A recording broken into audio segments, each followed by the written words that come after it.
기도의 시간입니다. 이제 묵상기도 드림으로 예배를 시작하겠습니다.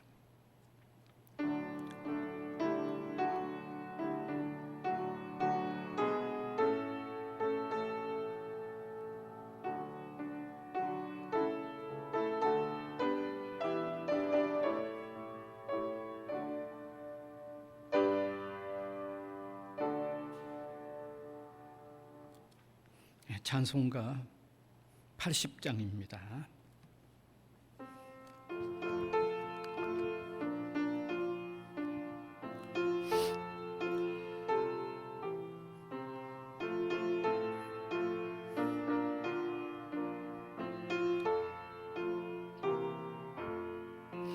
천지에 있는 이름 중 귀하고 높은 이름, 주 나시기 전 지으신 구주의 이름 예수.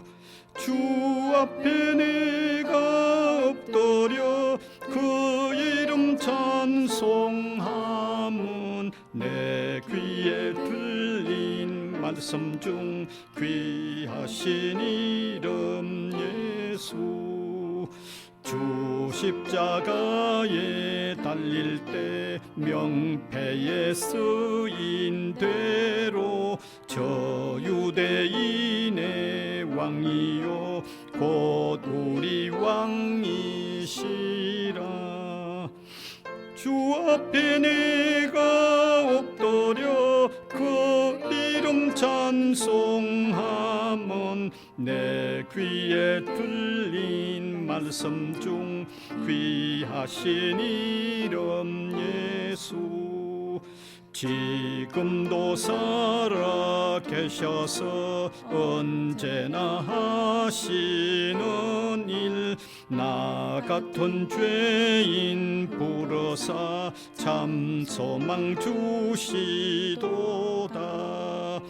주 앞에 내가 엎드려 그 이름 찬송함은 내 귀에 들린 말씀 중 귀하신 이름 예수.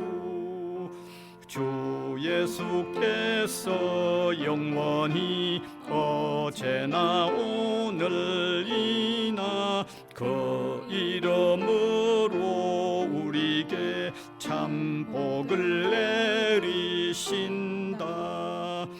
주 앞에 내가 엎드려 그 이름 찬송함은 내 귀에 들린 말씀 중 귀하신 이름 예수. 아멘.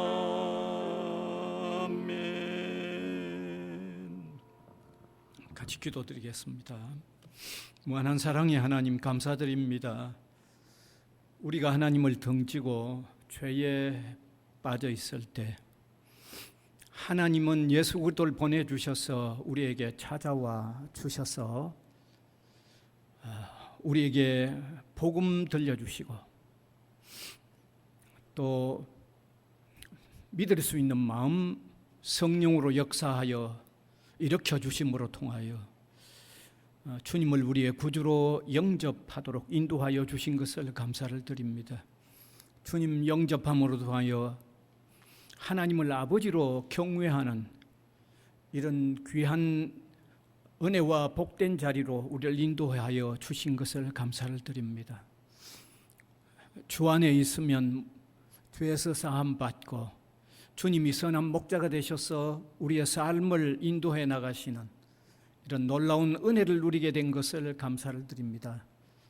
사랑하는 주님, 특별히 이 시간도 주님 앞에 머리를 조아린 우리 한 사람 한 사람이 우리의 허물과 부족함, 우리의 죄악들을 깨닫게 해주시고 주의 은혜가 아니면 안 되는 줄 알고 회개하는 저희들 되게 하시고 주님께 온전히 의존하는 의지의 마음을 가질 수 있도록 역사하여 주시기를 원하옵고 바랍니다.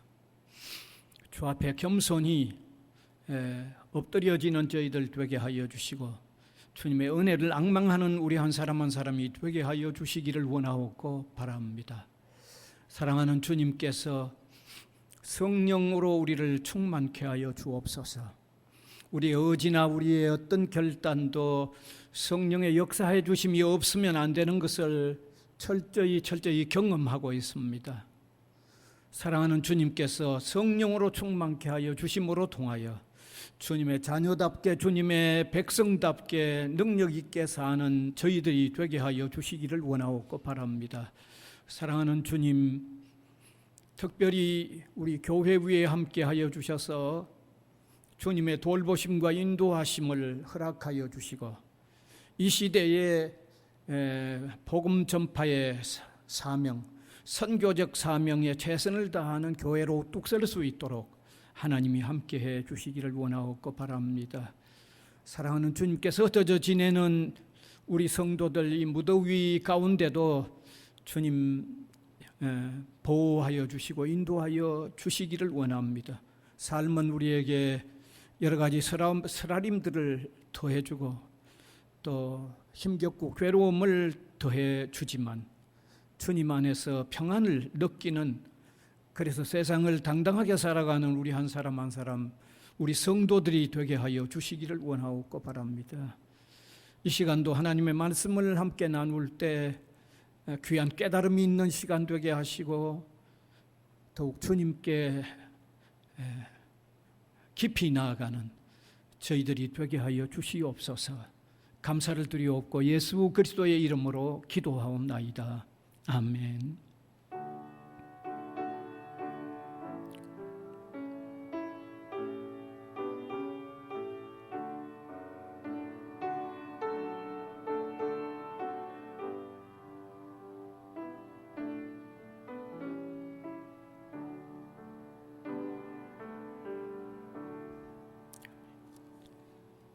네, 하나님의 말씀은 누가복음 18장 9절에서 14절입니다.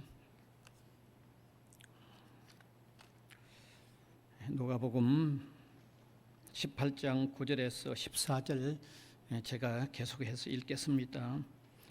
또 자기를 의롭다고 믿고 다른 사람을 멸시하는 자들에게 이 비유로 말씀하시되 두 사람이 기도하러 성전에 올라가니 하나는 바리새인이요 하나는 세리라. 바리새인은 서서 따로 기도하여 이르되 하나님이여 나는 다른 사람들 곧 토색 불의 간음하는 자들과 같지 아니하고 이 세리와도 같지 아니함을 감사하나이다. 나는 일에 2번씩 금식하고 또 소득의 11조를 드리나이다 하고 세리는 멀리 서서 감히 눈을 들어 하늘을 쳐다보지도 못하고 다만 가슴을 치며 이르되 하나님이여 불쌍히 여기소서 나는 죄인으로소이다 하였나니라. 내가 너희에게 이르노니 이에 저 바리새인이 아니고 이 사람이 의롭다 하심을 받고 그의 집으로 내려갔느니라. 무릇 자기를 높이는 자는 낮아지고 자기를 낮추는 자는 높아지리라 하시니라. 아멘. 오늘 이 시간에는 사람을 마비시키는 죄의 속성이라는 이런 주제의 말씀을 나누기를 원합니다.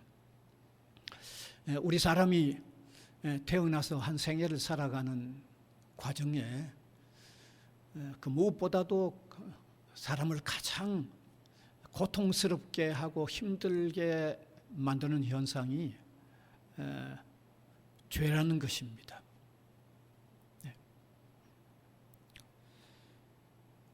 죄는 사실 사람의 삶에 눌어붙어 있어서 쉽게 떠나가지도 아니하고 사람을 무척 힘들게 하는 게 죄의 현상입니다. 여러분, 죄는요 우리가 멀리 하고 싶다고 해서 그냥 멀리 되어지는 게 아닙니다.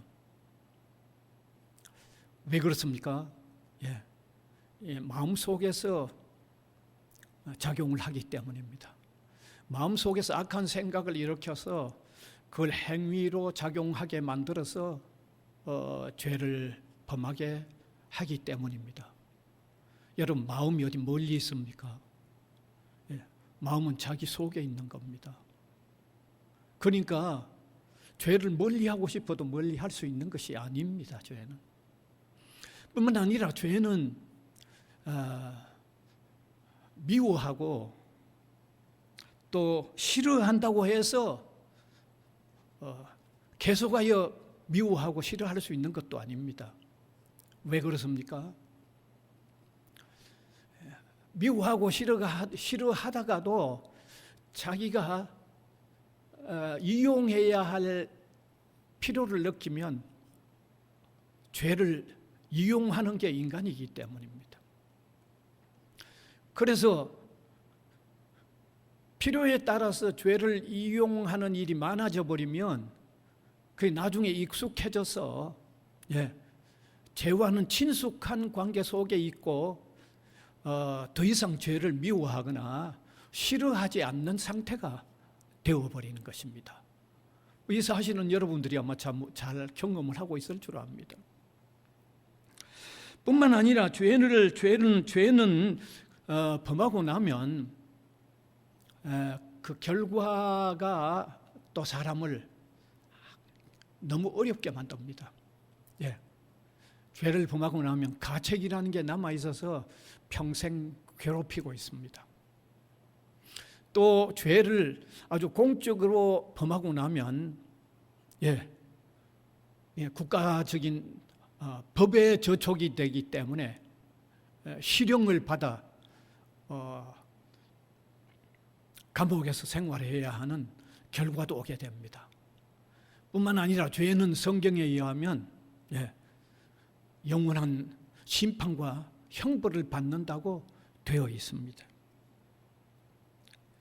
자, 이렇게 죄는 두려운 현상인데 더 문제가 되는 것은 죄를 더해가면 더해갈수록 죄에 대하여 점점 마비되어 간다는 사실입니다. 여기 마비되어 간다는 사실은 죄를 죄로 여기는 마음이 흐려져 간다는 말입니다. 여러분, 죄를 죄로 여기는 마음이 흐려져 가면 그건 죄와는 아주 가까울 수밖에 없는 거죠. 또 죄에 대하여 마비되어 간다는 사실은 죄에 대하여 저항하는 힘도 없어져 간다는 말입니다. 그러니까 마비되어 간다는 현상은 죄를 죄로 여기는 마음이 없어질 뿐만 아니라 죄를 죄로 여기는 마음이 없어져 가니까 결국은 죄에 대항해 보는 것마저 무너져 가는 것입니다. 그래서 우리 사람을 가만히 보아도 죄의 마비 현상이 오니까 점점 죄에 빠져드는 삶을 사는 것을 보게 되고 점점 더 죄에 빠져들어가는 사람들이 사는 세상이다 보니까 세상이 점점 더 악해져 가는 현실을 우리가 분명히 보고 있는 것입니다. 그런데 오늘 함께 읽었던 이 성경은 예수님이 친히 비유로 해주신 말씀입니다. 죄란 사람을 마비시켜서 죄를 죄로 여기지 않을 뿐만 아니라 더 죄 속에 깊이 들어간다고 하는 것을 깨우쳐주는 예수님의 비유 말씀입니다. 이 예수님의 비유에 등장하는 사람은 두 사람인데 하나는 바리새인이고 하나는 세리입니다. 바리새인은 대단히 위선적인 인간입니다. 아주 교만하고 자랑을 일삼는 그런 인간입니다. 그런데 세리는 사람들로부터 대단히 부당한 사람이라고 취급을 받는 사람이면서 사람들로부터 대단히 소외를 당하는 그런 사람입니다. 자, 이 두 사람이 성전에 들어갔다고 말하고 있습니다. 성전에 들어간 이 두 사람 중에 바리새인은 아주 당당한 모습으로 하나님 앞에 이렇게 기도하죠. 하나님, 나는 다른 사람들처럼 그렇게 악한 사람이 아닙니다. 나는 금식 기도를 할 뿐만 아니라 11조도 아주 철저히 바치는 사람입니다. 그러니 다른 사람들하고 나는 비교가 안 됩니다. 그리고 같이 여기 들어온 이 세리라는 저런 인간하고는 더더욱 비교가 안 되는 사람입니다라고 자신을 대단히 과신했습니다. 그런데 함께 들어갔던 세리는 하나님 앞에 기도를 드리는데 감히 하늘을 쳐다보지도 못하고 철저하게 자신은 죄인이니까 하나님께서 은혜를 베풀어 주시지 않으면 안 된다라고 가슴을 치는 그런 회개를 드렸습니다. 그때 여기 예수님은 그렇게 평가하죠. 예수님은 바리새인이 하나님 앞에 바른 인간이 아니고 오히려 세리가 하나님 앞에 더 바른 사람이라고 평가를 해줍니다. 여기 예수님께서 바리새인을 향하여 세리보다도 더 악한 사람이라고 분명히 그렇게 판정을 하셨어요. 그런데 그런 판정을 받는 이 바리새인을 통해서 죄의 속성을 우리가 볼 수 있습니다. 죄의 속성. 세 가지 속성을 볼 수 있는데 첫 번째, 죄는 이미 저질렀던 죄를 대수롭게 여기지 않는 속성이 있음을 바리새인으로 통하여 분명히 볼 수 있습니다. 바리새인들은 계속해서 외식하는 죄를 범했습니다. 성경 읽어보면요, 바리새인들은 예수님이 하시는 일을 반대하고 그러면서 자기들은 바른 것처럼 계속 그렇게 나타났던 인간들입니다. 그래서 계속해서 지금까지도 계속해서 잘못을 범하고 있으면서도 그들은 바르다고 생각합니다. 그러니까 잘못을 범하면서도 지금도 바르다고 생각하고 있는 이 바리새인들의 모습 속에서 나타나는 죄의 속성은 지난 죄를 죄로 여기지 아니하는 속성이 있는 거죠.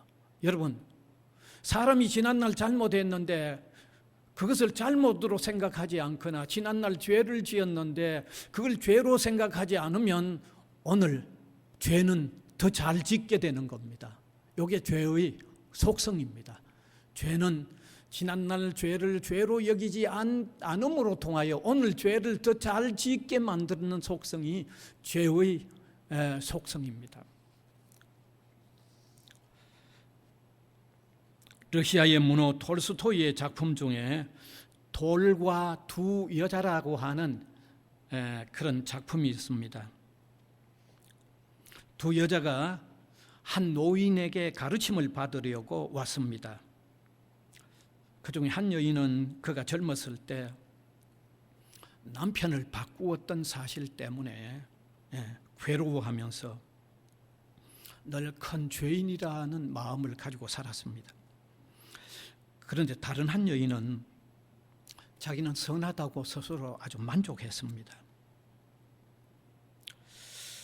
노인은 두 여자에게 그들의 생활에 대하여 물어보았습니다.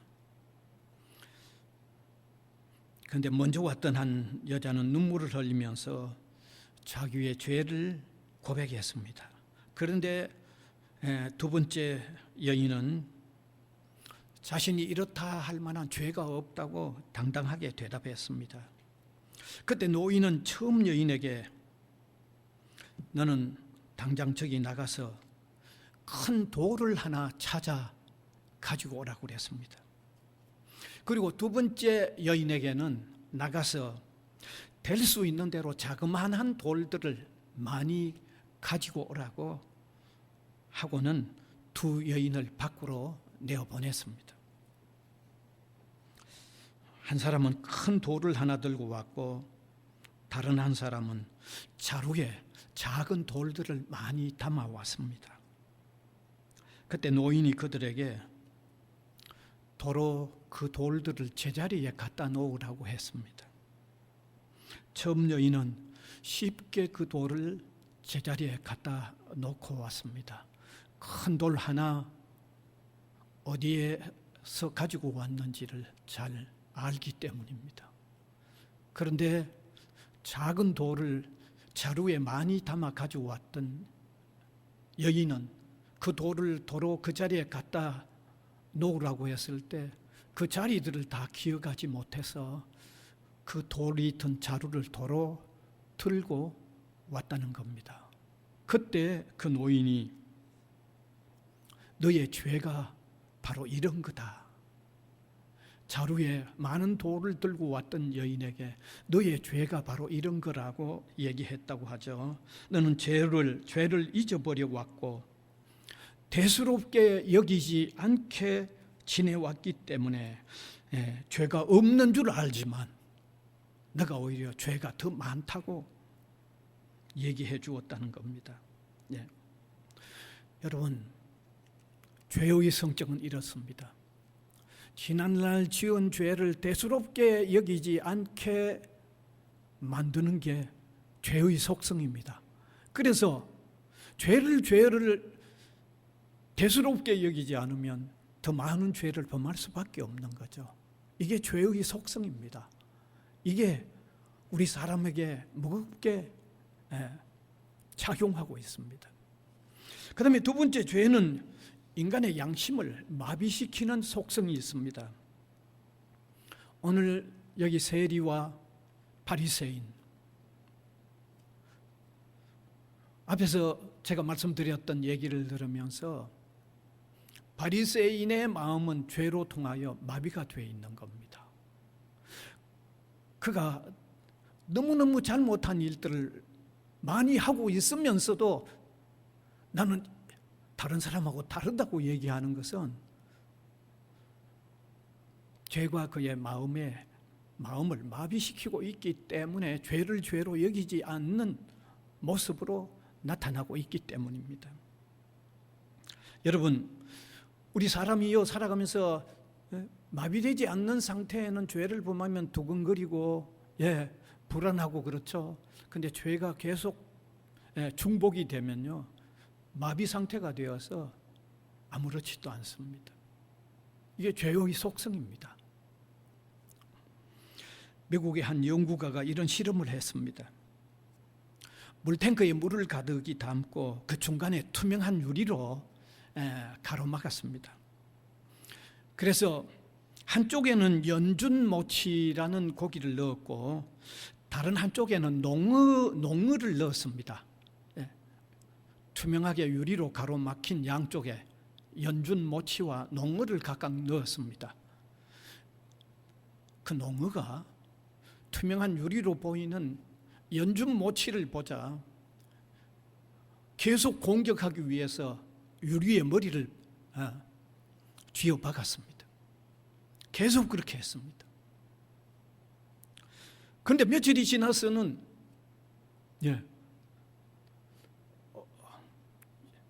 연준 모치를 보아도 더 이상 공격하지 않았습니다. 그렇게 됐을 때 가운데 가로막았던 유리를 뽑아내버린 겁니다. 유리를 뽑아내었지만 그때 농어는 연준 모치를 더 이상 공격하지 않았다는 거죠. 뭘 얘기해 줍니까? 익숙해지면 마비되는 어떤 원리를 우리에게 보여주는 거죠. 죄가 그렇습니다.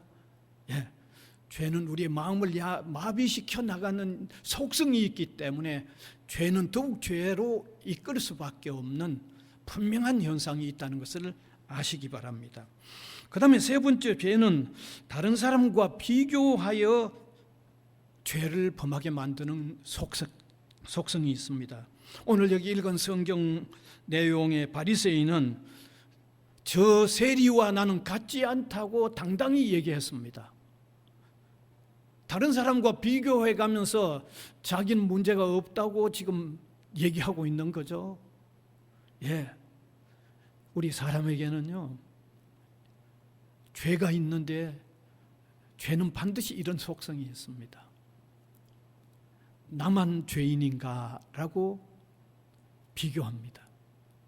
혹은 저 사람은 나보다 더 잘못하고 있지 않는가 하는 비교를 합니다. 여러분, 잘못하면서도 다른 사람과 비교를 해서 저 사람은 나보다 더하지 않는가라고 한다고 하면 그는 죄를 더 범할 수밖에 없는 겁니다. 여러분, 이런 속성은요, 제 속에도 있고 여러분 속에도 있습니다. 여러분 분명히 인정할 겁니다. 틀림없는 사실입니다. 네. 자, 이렇게 죄가 있는 인간은 그 자기 속에 있는 죄의 속성,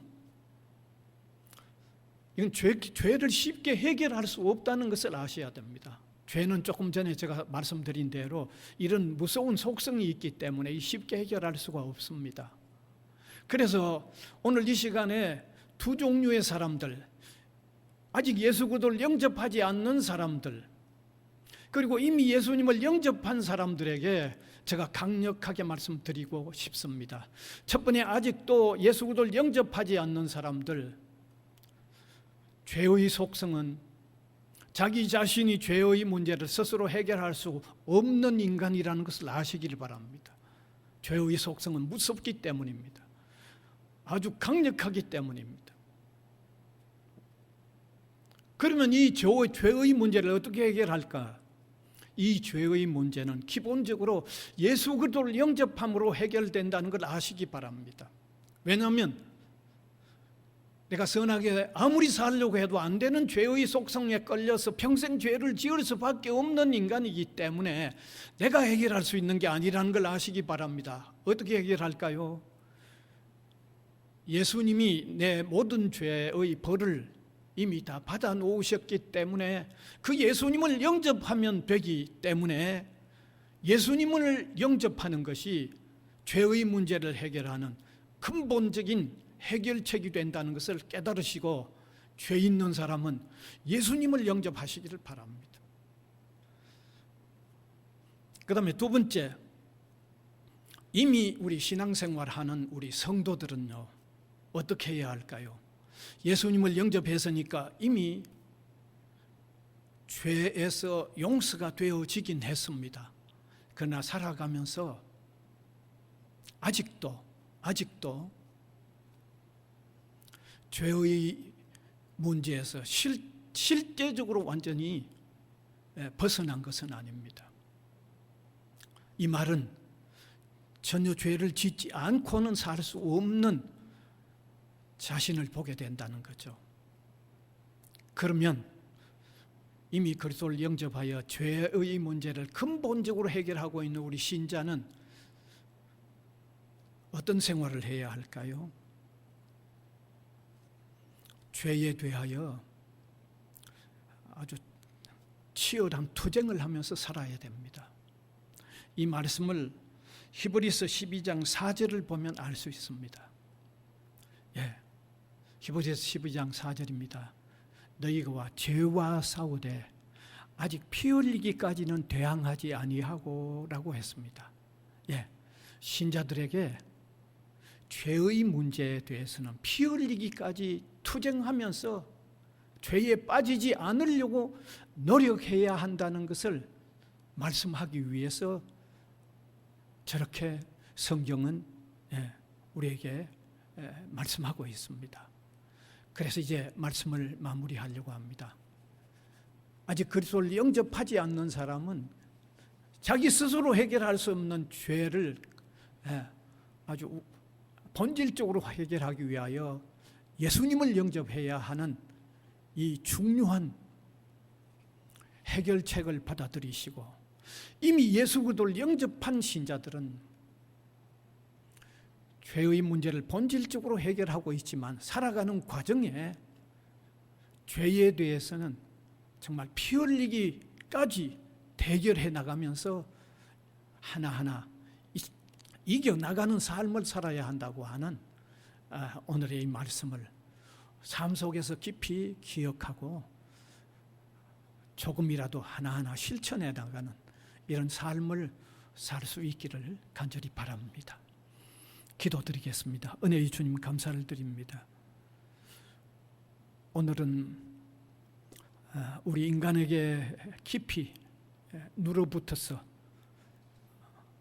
괴롭히는 이 죄의 문제, 죄의 속성을 함께 나누면서 죄에 대한 근본적인 해결책과 그리고 이미 그리스도를 영접하여 근본적인 해결을 하고 있는 우리 신자는 또 어떤 대결의 상태로 살아야 하는가를 함께 나누었습니다. 세상이 악해져 가기 때문에 죄를 대수롭게 여기지 않는 이런 세상입니다. 이런 세상 사람들의 모습입니다. 사랑하는 주님, 우리 믿음의 사람들이 하나님이 싫어하는 죄를 우리도 싫어하게 하시고 그 죄에 대해서 더 믿음으로 대처해 나가는 우리 믿음의 사람들이 되도록 인도하여 주시옵소서. 예수 그리스도의 이름으로 기도하옵나이다. 아멘. 찬송가 268장입니다.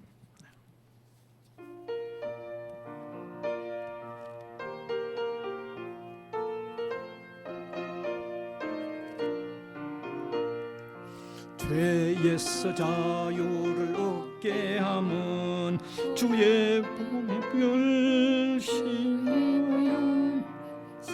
미를 얻게 하니 참 놀라운 능력이로다. 주의 보혈 능력이 또다. 주의 피 믿어 주의 매우 귀중한 피로다. 육체의 정욕을 이길 힘은 보혈의 능력. 주의 보혈 정결한 마음을 얻게 하니 참 놀라운 능력이로다. 주의 보혈 능력이 또다. 주의 피 믿어 주의 보혈 그린 양의 매우 귀중한 피로다.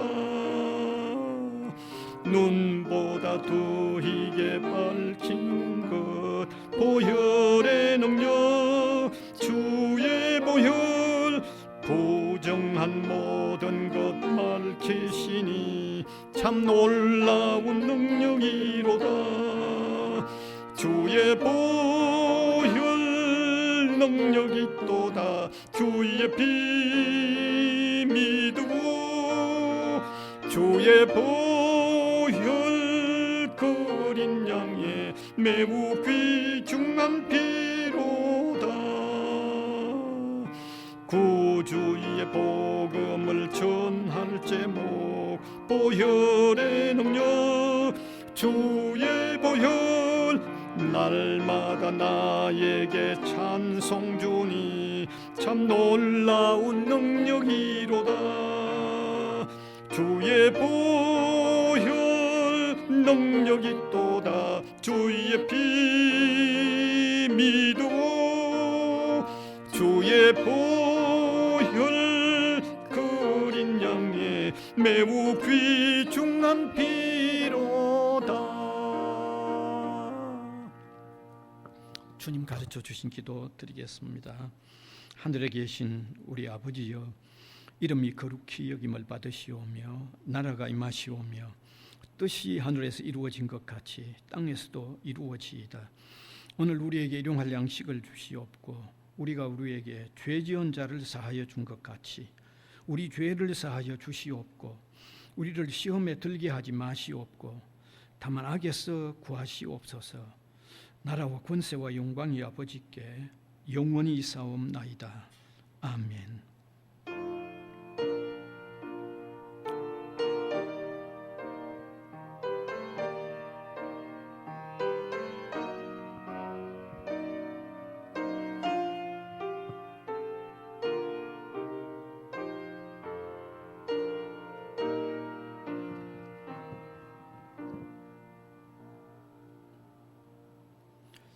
감사합니다. 마쳤습니다.